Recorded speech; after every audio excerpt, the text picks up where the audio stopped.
সুপ্রিয় অষ্টম শ্রেণীর শিক্ষার্থীবৃন্দ, তোমাদের সবাইকে শুভেচ্ছা জানাচ্ছি আরো একটি নতুন ভিডিওতে।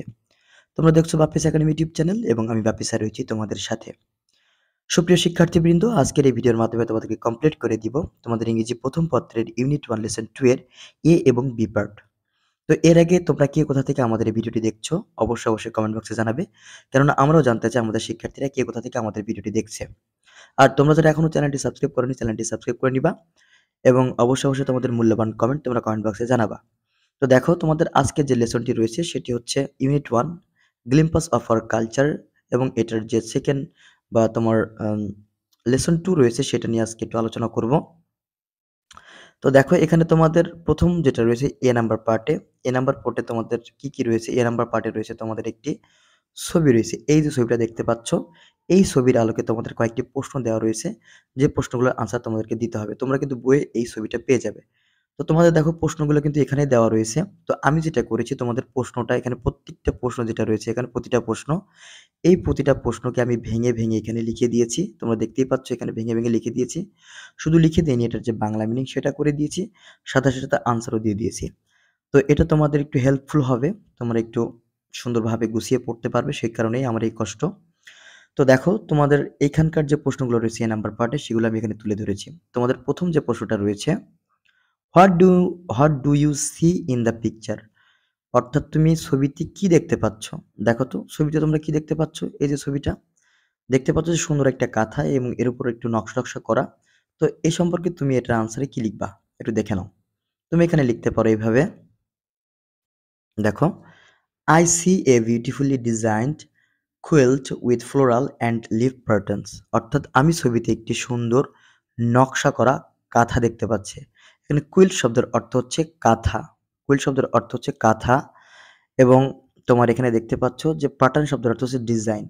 তো এইভাবে অর্থাৎ আমি ছবিতে একটি সুন্দর নকশা কাঁথা দেখতে পাচ্ছি যেখানে ফুল এবং পাতার ডিজাইন রয়েছে।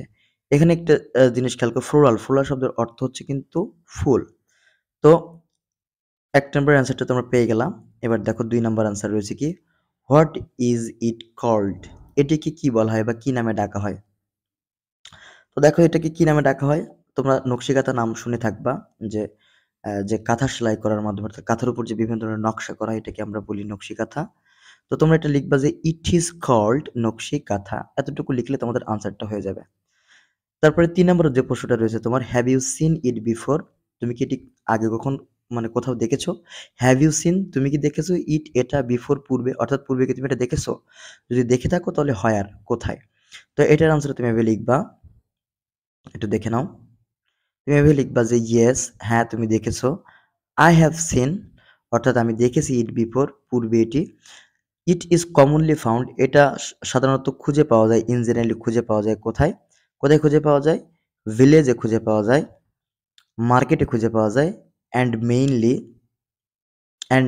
অ্যান্ড ইন মেনি হোমস, এবং অনেক বাড়িতে এটা খুঁজে পাওয়া যায়। অর্থাৎ এটি কোথায় পাওয়া যায়? ইট ইজ কমনলি ফাউন্ড, এটি সাধারণত খুঁজে পাওয়া যায়। ফাউন্ড শব্দের অর্থ হচ্ছে খুঁজে পাওয়া যায়। ইন ভিলেজ শব্দের অর্থ হচ্ছে গ্রামে, মার্কেটস বাজারে, অ্যান্ড ইন মেনি হোমস এবং অনেক বাড়িতে।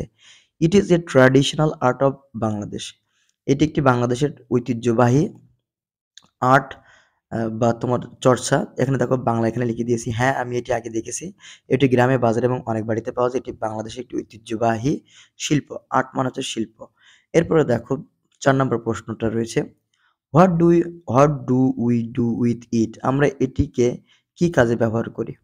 What do we do with it, অর্থাৎ এটি আমরা কি কাজে ব্যবহার করি? এটার আনসারে তুমি লিখবা, we use it as a quilt or blanket for sleeping. আমরা এটি কম্বল বা কাঁথা হিসেবে ব্যবহার করি। কুইল শব্দের অর্থ কি? কুইল শব্দের অর্থ হচ্ছে কাঁথা এবং ব্ল্যাঙ্কেট শব্দের অর্থ হচ্ছে কম্বল। তারপরে দেখো, তারপরে যে সেন্টেন্সটা রয়েছে তোমাদের, it is also used for home decorations. এছাড়াও এটি ঘরের সাজসজ্জার জন্য ব্যবহার করা হয়। ডেকোরেশন শব্দের অর্থ হচ্ছে সাজসজ্জা। আচ্ছা, এরপরে দেখো, তোমাদের এ নাম্বার পার্টের যে ৪ টা প্রশ্ন ছিল সেই ৪ টা প্রশ্নের আনসার কিন্তু আমি দিয়ে দিয়েছি। তোমরা যদি একটু ছবিতে দেখো কয়টা প্রশ্ন ছিল এখানে? ৪ টা প্রশ্ন। তো ৪ টা প্রশ্নের আনসার তোমাদেরকে দিয়ে দিয়েছি। তোমরা এভাবে সুন্দরভাবে আনসার লিখে ফেলবা। বি নাম্বার পার্টে তোমাদের জসীমউদ্দিনের একটা কবিতা দেওয়া রয়েছে। যে কবিতাটা আমি তোমাদের সামনে একটু পড়ে শোনাচ্ছি। তো দেখো, এখন তোমাদের যে কবিতাটা রয়েছে, স্প্রেডিং দ্য এমব্রয়ডার্ড কার্ট অর্থাৎ অলঙ্কৃত কাঁথাটি বিছিয়ে she works the live long night সে সারা রাত কাজ করে। লাইভ লং নাইট শব্দের অর্থ হচ্ছে সারা রাত কাজ করা। আর এম এমব্রয়ডার্ড শব্দের অর্থ হচ্ছে বা এমব্রয়ডার্ড শব্দের অর্থ হচ্ছে মানে অলঙ্কৃত বা আঁকা। আচ্ছা, এরপরের সেন্টেন্সটা দেখো, as if her poet were যেন তার কবি। অ্যাস ইফ শব্দের অর্থ হচ্ছে যেন, হার পোয়েট ওয়্যার শব্দের অর্থ যেন তার কবি মন। এরপরে দেখো, ওয়ান হিজ ব্রেভেড ফ্লাইট তার শোকে ভরা অবস্থায়। Many a joy and many a sorrow অনেক আনন্দ এবং অনেক দুঃখ। Is written on her breast তার বুকের মধ্যে লেখা আছে। The story of Rupai's life is there রূপার জীবনের গল্প সেখানে রয়েছে। তো দেখো, এটা তোমরা পড়ে এখনো পর্যন্ত যারা বুঝতে পারো তোমাদেরকে একটু বলি। এখানে জসীমউদ্দীনের একটি কবিতার কথা বলা হচ্ছে, যেখানে রূপাই কবিতা, যদি আমি ভুল না করে থাকি। তো এখানে তোমার যে রূপার যে ইতিহাস বা চরিত্র, সেটা তার ওই যে তোমার কাঁথার উপর এরকম কাঁথা থাকে, সেই কাঁথার উপর যে বিভিন্ন ধরনের নকশা করছে, সেই নকশা করার মাধ্যমে তার জীবনের যে সকল দুঃখ বোধ বা হচ্ছে ভালো লাগা, ভালোবাসা ইত্যাদি কিন্তু এটা ফুটে উঠছে। যেমন অনেক আনন্দ, অনেক দুঃখ ফুটে উঠছে। তো দেখো, line by line express, line by line সেটি প্রকাশিত হচ্ছে, অর্থাৎ আঁকার মাধ্যমে প্রকাশ হচ্ছে। How will he bear the pain mother, মা সে কিভাবে এই যন্ত্রণা সহ্য করবে। অর্থাৎ তার যে জীবনবোধ সেটি কিন্তু নকশিকাঁথার মাধ্যমে ফুটে উঠছে, এবং নকশিকাঁথা যখন সে দেখছে তার যে যন্ত্রণা বোধ সেটি কিন্তু ফুটে উঠছে। তাই মাকে জিজ্ঞেস করছে, how will he bear, bear শব্দের অর্থ হচ্ছে সহ্য করা। On this quilt lies all of mine এই কাঁথার উপর আমার সব কিছু আছে। অর্থাৎ কাঁথার উপর যে নকশাটা রয়েছে, দেখো এই যে কাঁথার উপর যে নকশাটা রয়েছে, এই কাঁথার উপর নকশাতে কিন্তু আমার সব কিছুই রয়েছে। এটা বলছে Rupai. All my pain and my grief আমার সমস্ত যন্ত্রণা এবং দুঃখ। পেইন শব্দের অর্থ হচ্ছে যন্ত্রণা, আর গ্রিফ শব্দের অর্থ হচ্ছে দুঃখ। তারপরে দেখো, এমব্রয়ডার্ড লাইন বাই লাইন অর্থাৎ লাইন বাই লাইন এমব্রয়ডার্ড বা অলংকার করা রয়েছে কোথায়, ওই নকশিকাথায়। সো লে ইট ওয়ান মাই গ্রেভ মাদার তাহলে মা এটি আমার কবরের উপর বিছিয়ে দাও। সে বলতে চাচ্ছে, দেখো এই নকশিকাথায় তো আমার সমস্ত জীবনের চিত্র যেগুলো আছে সবগুলো তো আমরা এখানেই চিত্রায়িত করা আছে, এবং এটা দেখলে আমার সেই আনন্দের কথা মনে পড়ে, বেদনার কথা মনে পড়ে।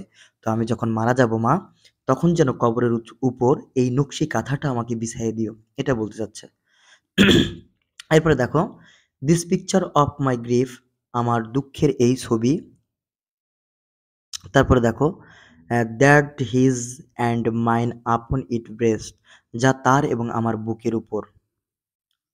মেনি মিংলিং ফাইন্ড রিলিফ মিশে একত্রে মুক্তি পেতে পারে। অর্থাৎ তার এবং আমার যে ভালোবাসার যে চিত্রায়িত, এটা মুক্ত পেতে পারে। মেনি মিংলিং, মিংলিং শব্দের অর্থ হচ্ছে একত্রে মিশানো, এবং রিলিফ শব্দের অর্থ হচ্ছে মুক্তি পাওয়া। তো এটা ছিল তোমাদের এ এবং বি পার্টের যে আলোচনা, সেটি ভিডিওটি বড় হয়ে যাচ্ছে। পরবর্তী ভিডিওতে আমি তোমাদের সি পার্ট, ডি পার্ট এবং বাকি পার্টগুলো আলোচনা করে দেওয়ার চেষ্টা করব। তো এই ছিল আজকের ভিডিও। তোমরা এই যে নকশিকাঁথার যে চিত্র রয়েছে, সেই চিত্রের আলোকে যে ৪টা প্রশ্ন রয়েছে সেটি বুঝে গেলা, এবং সাথে, সাথে যে কবিতাটা তোমাদের রয়েছে সেই কবিতাটার মিনিংও তোমরা বুঝে গেলা। এই কবিতাটার মিনিং মূলত হচ্ছে নকশিকাঁথার উপর যে চিত্রায়িত করা হয় বা নকশা করা হয়, এই নকশার আলোকে মানুষের যে জীবনবোধ সেটি কিন্তু ফুটে ওঠে। তো তোমাদের আশা করি ভিডিওটি ভালো লেগেছে। তোমাদের কেমন লাগলো অবশ্যই কমেন্ট বক্সে জানাবে, এবং তোমরা যারা এখনো আমার চ্যানেলটি সাবস্ক্রাইব করোনি, চ্যানেলটি এখনো সাবস্ক্রাইব করোনি, তাদেরকে বলবো চ্যানেলটি সাবস্ক্রাইব করে নিতে, কারণ এখানে তোমরা নিত্য নতুন ভিডিও পেয়ে যাবে। এবং যে সকল অভিভাবকবৃন্দ এবং শিক্ষকবৃন্দ আমার ভিডিও দেখলেন, আপনাদেরকে জানাই আন্তরিক শুভেচ্ছা ও অভিনন্দন। তো আজকের ভিডিও এই পর্যন্তই। ভালো থাকো, সুস্থ থাকো। দেখা হবে খুব তাড়াতাড়ি অন্য কোনো ভিডিওতে। Tata, bye bye. আসসালামু আলাইকুম।